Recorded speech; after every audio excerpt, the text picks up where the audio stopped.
Okay guys, here we go. Damage control part 2, the I wills. The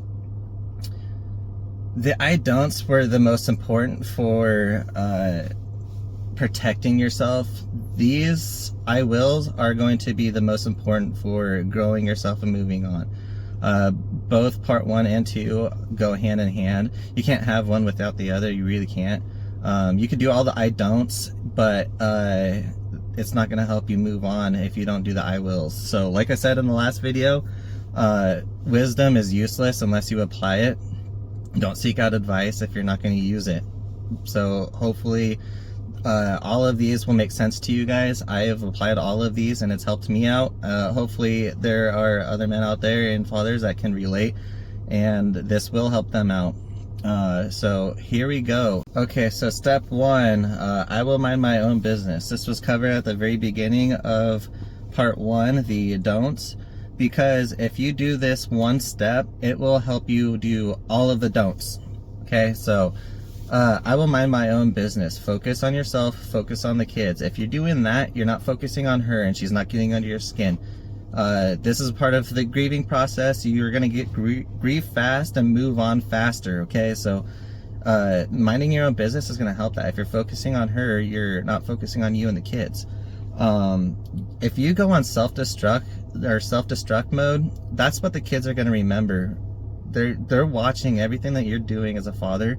So if you're teaching them to go on self-destruct when hard times come, guess what they're gonna do when they get older? They're gonna react the way that you did. Self-destruction is not a good thing to teach your kids. So the best thing that you could do is mind your own business, focus on yourself, focus on the kids during hard times, and the kids will remember that, and it's gonna help them with some skills in their own lives. So that's a very good thing to do. Mind your own business. Careful what you teach them. Remember, what you do and say can be used against you. I'm gonna keep on repeating that one too. Step 2 is grieve fast and move on fast. If you're grieving, you're wasting time focusing on yourself and focusing on the kids. If you need to, set some time away to grieve. Maybe it's on your way to or from work, 30-minute drive. Don't be wasting too much time grieving, but set aside some alone time. Don't be grieving in front of people, or it shouldn't be something that anybody knows that you're even doing. Also, don't make it a routine. Don't grieve every day from home or from work on the way home every day for a month. This should be less than a week process for you. If you're grieving for more than a week, you haven't applied any of the other steps. Like, I understand how much you may have loved her and the things that you have, and you're losing a lot, but you're not gonna get her back, dude. That's something that you have to accept and be accountable of, is that your situation is going to be the same whether you're crying or not. So you have to grieve fast, and your situation's only going to get better if you move on faster. I promise you. This step helped me out the most just the next day. On day 2, after I found out that she wanted a divorce, I turned my mindset completely around. I stopped grieving, and I started healing myself and moving on, and I am so grateful for that advice that I got. Just a quick plug, I learned that from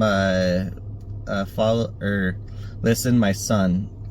So don't be afraid to hop off this channel and go and look at him. He has so many more videos and wisdom than I have.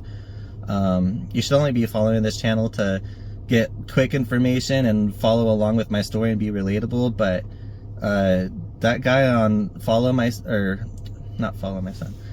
Listen My Son, he's helped me out so much, and he can help you guys out too. So big shout out to him. He's saved my life, really. I'd still be on self-destruct if I didn't find him the first night. But yeah, so grieve fast. Don't waste so much time grieving that it's ruining you from moving on. Grieving's not going to win her back. Okay, so step 3, I will let go of my pride and I will eat that humble pie, and it's gonna taste good. So many men are grieving because they have too much pride in their heart. I've built so much, I have this house, I had so much, and she's taken it all away. That's pride. Okay, there's homeless people out there who are happier than you are, and they have nothing. So let go of your pride. It's not going to help you get over the grieving process. In fact, pride's actually a sin. I've said it in an earlier video that I'm a man of God. Pride is not good for you. There's a difference between a sense of pride and a sense of accomplishment.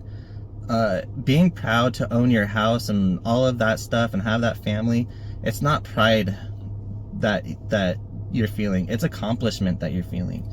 You're letting go of your past accomplishments. You're not letting go of, or you're not losing things. Building the family, building the house, all of that stuff, that's just past accomplishments. It's not pride. You're not proud that you had those things. It made you feel accomplished. So know the difference between pridefulness and accomplishment. You're going to be able to accomplish so much more. So let go of those past ones. Those are goals that you reached. You're going to have to start making some new goals and reach those accomplishments, because it's just going to make you grow stronger as a man, and it's going to reflect on your kids too. They're going to see how you're handling it all. Letting go of your pride, you can't truly reflect on yourself and figure out the root causes of what's wrong with you inside, because I know that maybe she wasn't the best wife, but you probably weren't the best husband either. There's always faults in everybody. You should always be looking at your weaknesses and trying to grow them. You should be trying to make your weaknesses your strength. That's one of the biggest life lessons I learned from my wrestling coaches, is you're as strong as your biggest weakness. So make your weaknesses your strengths. And that is a big thing about taking that humble pie, letting go of your pride, and looking into yourself without any pride. If you still have a sense of pride, you cannot take full accountability for yourself, and you will not truly look at yourself with a non-biased reaction. You can't be honest with yourself in this growing process if you're holding on to pride. Okay, so step 4, this is the biggest subject, but it's because it's a 3-in-1. I will take care of my health, my wealth, and my mindset. All of those go hand in hand. If you're unhealthy, your mindset's gonna be crap. If you are unhealthy, or if you have unhealthy habits, it's affecting your wealth. If you have a bad mindset, that's gonna affect your health and your wealth. So all three are coinciding. You can't have one without the other. You have to work on all three simultaneously, and they're all complementary of each other. In fact, they're compounded. So if you work on all three, you're going to see a compound effect on each one of those: health, wealth, and mindset. I think the first most important thing is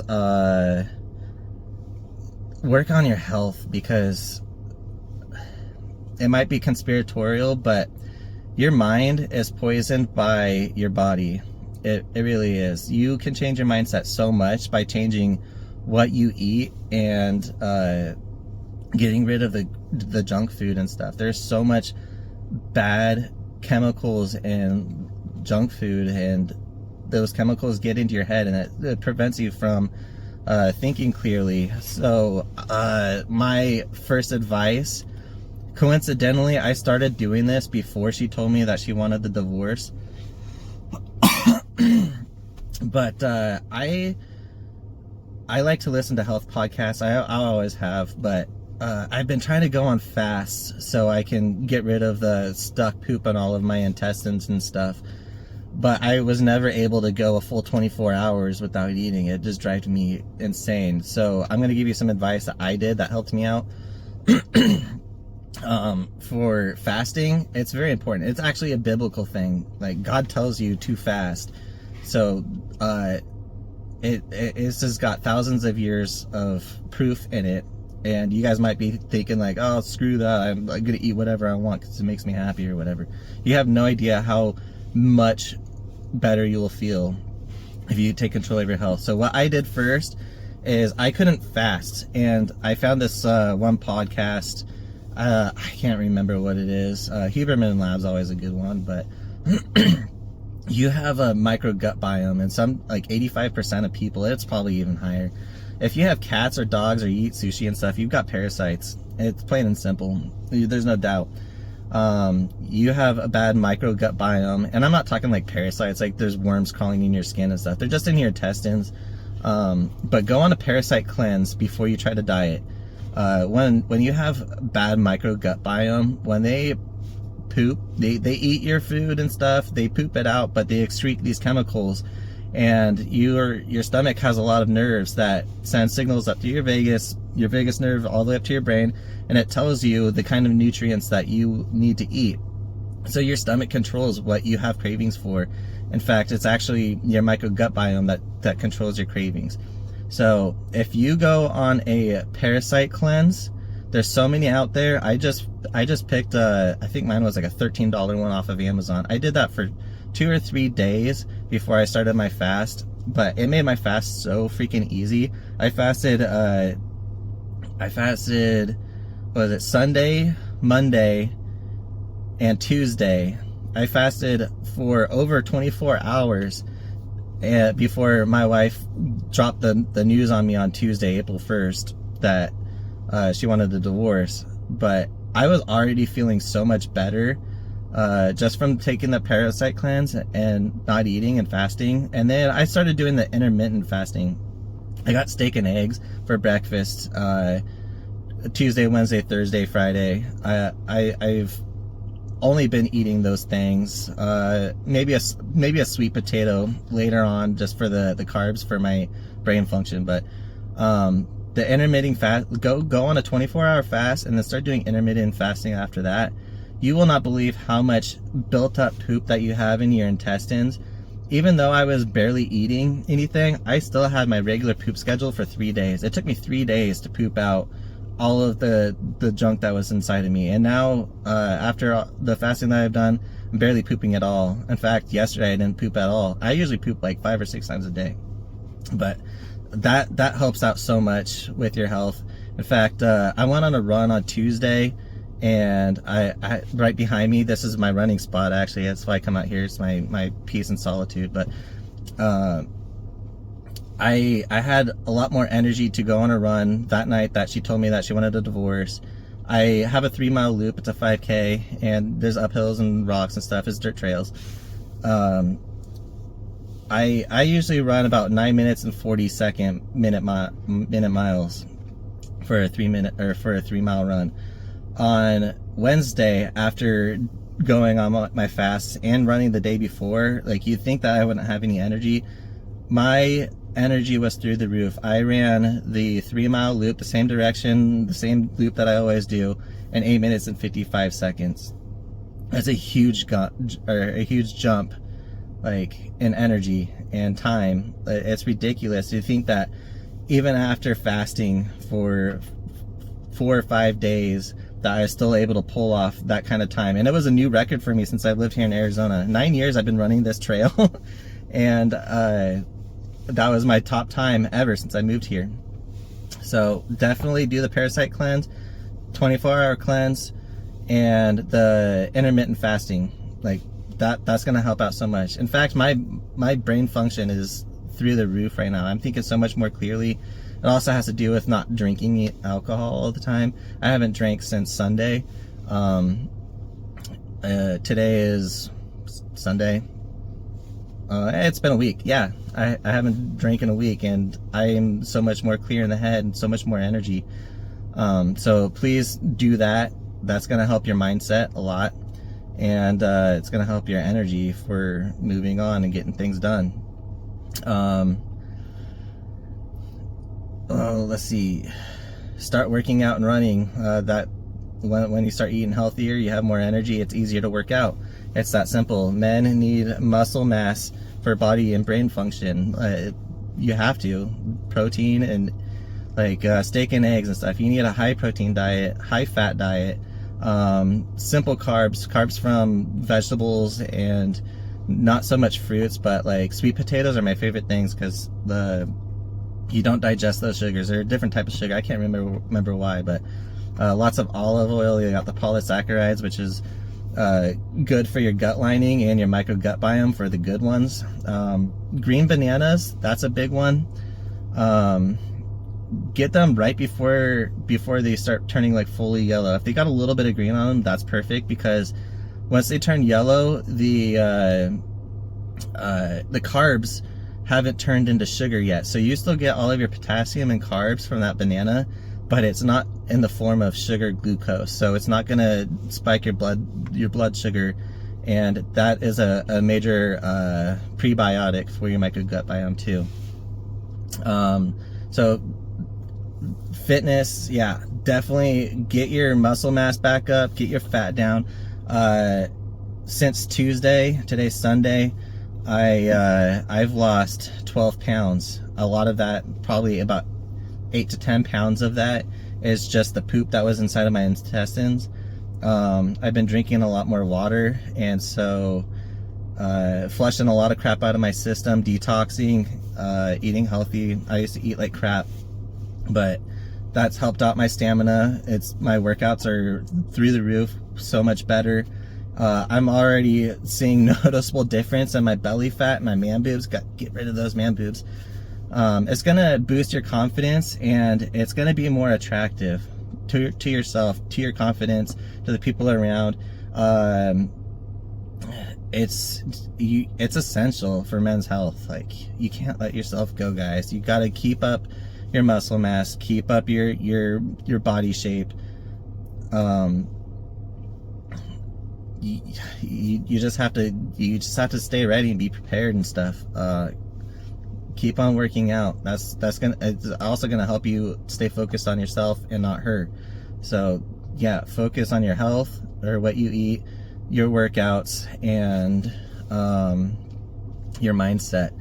So if you already started focusing on what you're eating, your diet, and working out, your brain's going to be thinking a lot more clearly now, and you're going to be able to start working on your mindset a lot easier. You're going to be able to start focusing on yourself, focusing on what you need to do to prepare yourself to move out and move on. It's going to help you take care of your wealth. If you're thinking more clearly, you're going to be able to make better decisions financially. You're going to be able to focus on your kids better.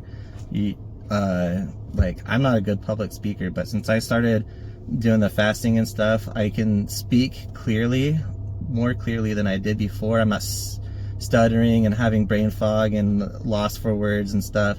My brain function is noticeably way better, and it has to do with eating healthy, working out, and focusing on my mindset.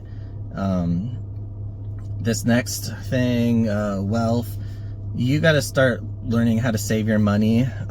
You're already saving money, not buying junk food, not overeating. That costs a lot of money. I was spending so much money because I was eating like full steak dinners, potatoes, vegetables, and stuff.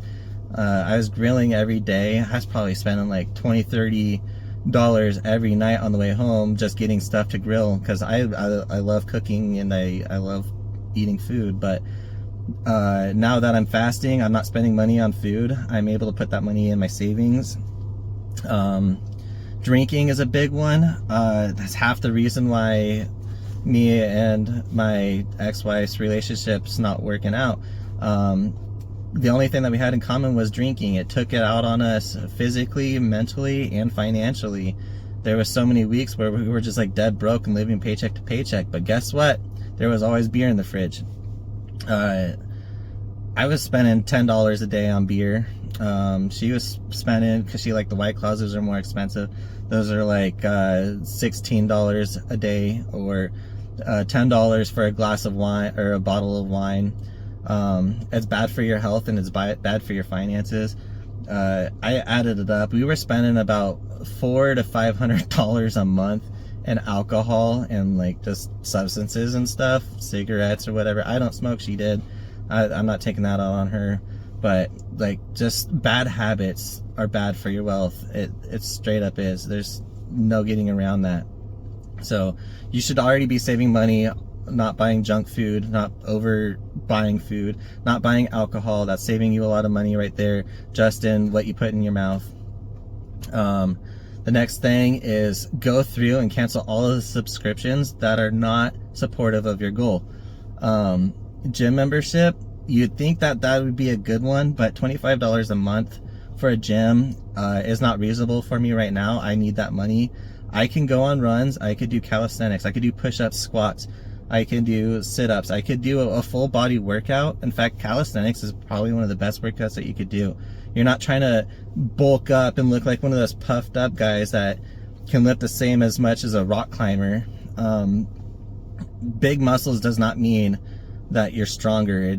You want to work on your stamina. That's way more attractive. You want to lean out. You want to work on your stamina, your endurance. You're not going to get that at a gym just lifting weights. So save your gym membership, cancel that crap if you have it, start learning how to do calisthenics. Other subscriptions, get rid of your Amazon subscription, because chances are you're not going to need to be buying extra crap that you don't need. Definitely don't be paying for OnlyFans. Remember, don't be focusing on girls. That's just going to put you in a bad mindset.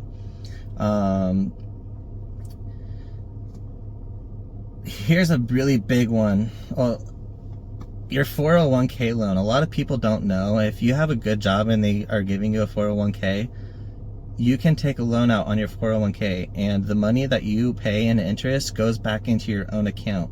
So I've already done that to get a down payment for this truck, and this is last year. But if you have credit card debt, you can take out a 401k loan, pay off that credit card debt, and you're not going to be paying a higher interest on those credit cards. You're going to be able to get those out. That's going to help out your credit score immediately if you've got that 401k loan. So like, let's just say you have $4,000 in credit card debt. Take out a $4,000 401k loan, pay off all of your credit cards, put them in a box and don't use them. Your credit score is going to dramatically jump up, and you're going to pay a lot less in interest rates back to your own 401k loan. I cannot emphasize that much. That's like the best thing that you could possibly do. If you have a truck payment, refinance that shit. Like, it doesn't matter. You're doing damage control right now. It doesn't matter if you've only got 2 years left, and if you refinance it, then you're gonna be paying for another 4 years. What you're trying to do is build up your finances so you can live on your own, on a single income. You're not on a dual income anymore. For me, I need that. I need to refinance my truck. So if you need to refinance your truck, take that 401k loan, take $4,000 out of it, or however much you can take. You're allowed to take out half of what your 401k is. But take out that 401k loan, tell your bank that you want to refinance your truck, and you're going to put $4,000 down on that truck. And so that's going to dramatically decrease your monthly payments. This one's fun. Sell as much crap as you can. Like, seriously, you can always buy crap later when you're in a better place, but you're only focusing on the first year right now. Like for me, I've got so many tools. I got skill saws, I've got chop saws, I've got so many things that I have acquired over the years, but I'm not going to need them over the next year living in an apartment. So I'm going to be selling all of that stuff and putting that money in my savings. Get rid of everything that you don't need. Let's sell as much stuff as you can, because if you sell as much of your own stuff as you can, that's less stuff that you have to move, less stuff that you have to think about. Keep some of your hobby stuff. Like I love tying flies. In my garage, I have this massive fly tying station, and I even pour my own jig heads and stuff with lead. I have my own powder coating station. I have an airbrush so I can paint my lures and stuff. I'm going to keep all of that because I can't really sell it for much, but when I'm living on my own and the days that I don't have my kids, I'm going to need something to keep myself busy. So I'm going to keep that.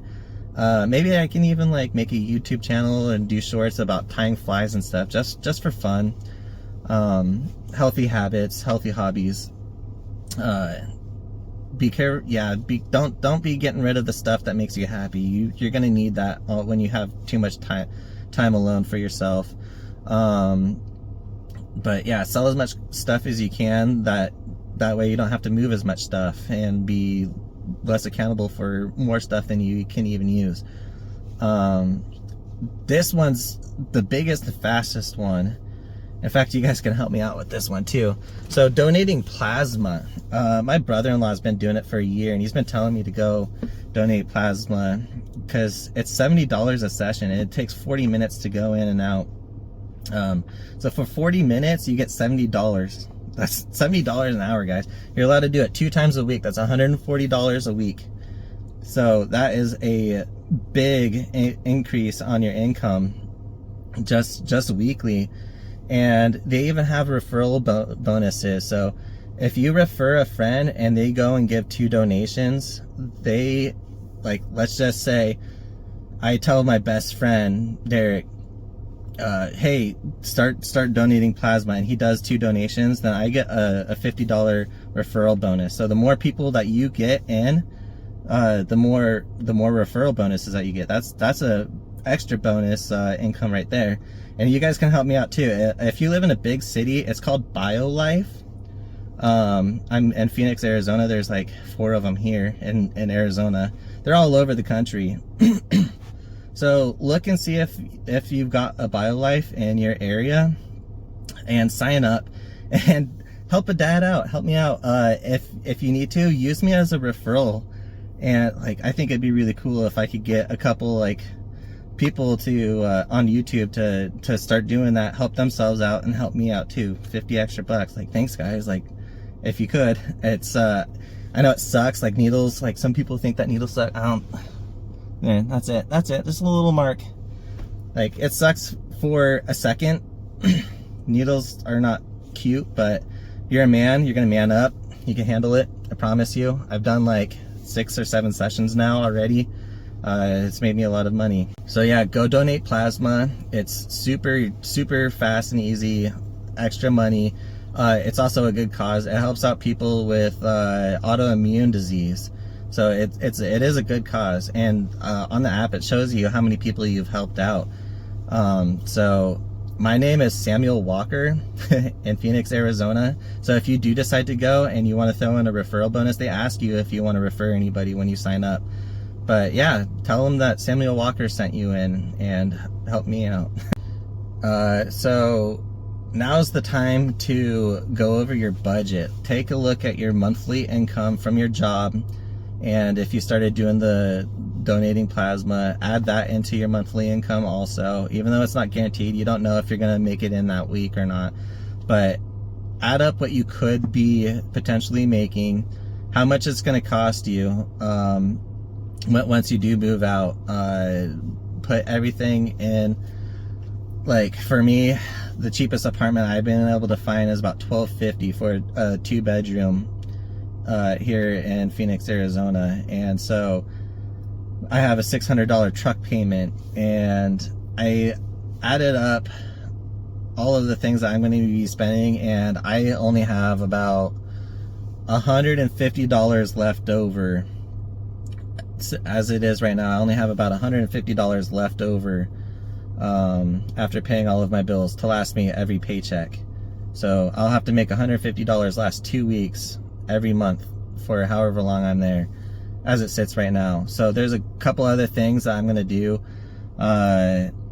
Here's a big one is go and talk to your employer and let them know your situation. If you've been a downer at work and stuff, let your boss know, like, hey, I'm going through a really hard time. My wife wants a divorce, but I'm turning myself around. I want this to be a growing experience. Ask them if there is any new skills that you could learn that will eventually get you a pay raise. There's a position at my own job. It's kind of a leadership position, and it's not going to get me any money immediately, but when it comes to our like annual like raises and reviews, it's going to help me out. So I'm going to talk to my employer. Today's Sunday. I'm going to talk to my employer tomorrow and let him know what's going on in my life. Let him know that I'm trying to grow as a man. Let him know that I'm willing to work on my skills at work, because dude, they're paying you to learn those skills. And if you're asking them that you want to learn more, they're not going to tell you no. And then eventually it's just going to look good on you.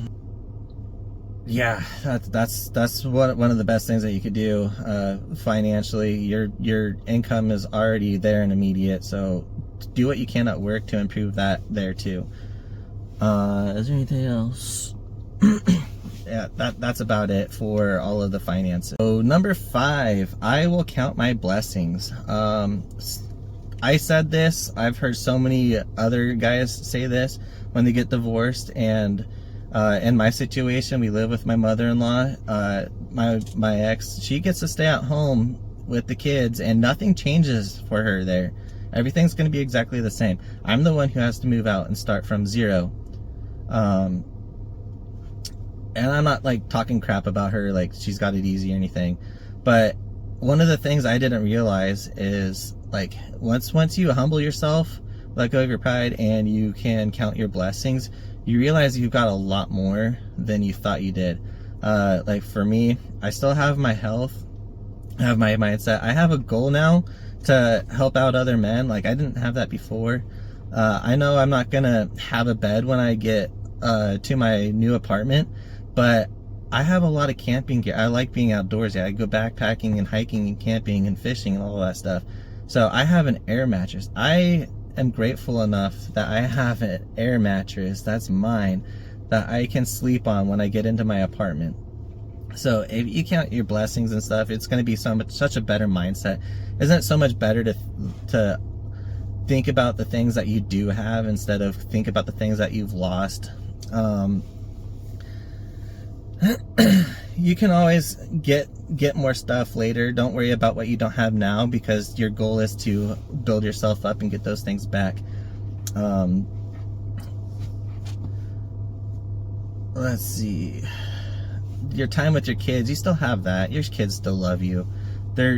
You're not losing your kids. You're losing some time with your kids, unless you're going through a really bad divorce. But hopefully you did the damage control that I showed you in the other videos. And maybe you're not looking into losing your kids or as much time with your kids. If you did your damage control, it could always be worse. Like, just think about that. There was a funny picture or poster that I saw a while ago. It was this guy in a crappy car, and he was saying, wow, I wish I had that guy in that nice new sports car. And then there was a guy riding a bike, and he said, wow, I wish I had that crappy car. And then there was a guy in a wheelchair, and he said, or no, there was a guy walking, and he said, I wish that I had a bike so I didn't have to walk. And then there was a guy in the wheelchair saying, I wish I had legs so I could walk. And it's a never-ending story. There's always something worse. So count your blessings and be happy with what you do still have. Focus on that. It's going to be such a better mindset for you than worrying about what you don't have and what you lost. Can always be worse. And also, don't think that the grass is going to be greener on the other side. It's not always like that either. Just focus on your goals and focus on getting your things.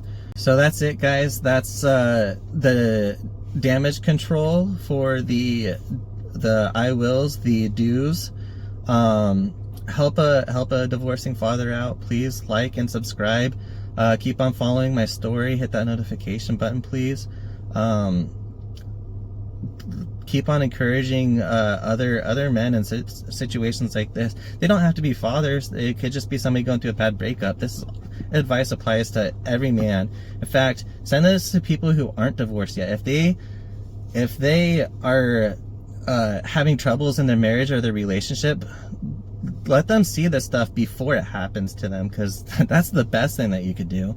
So please share this around with your friends that you care about. It is time sensitive and important information, and it can help out so many people. It's helped me out.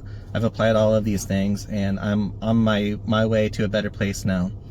So yeah, please like, subscribe, and hit the notification, and keep on following me. Give me more comments and stuff about what you want me to study or cover. Let me know your situation. I'll probably make a video reading people's comments, just sharing information and stuff, and maybe I might be able to have some advice or find some advice for you if you leave it down in the comments. So thank you for coming, and see me again in the next video. I'm not really sure what the next one is going to be right now, but thank you for watching, guys. I really appreciate it.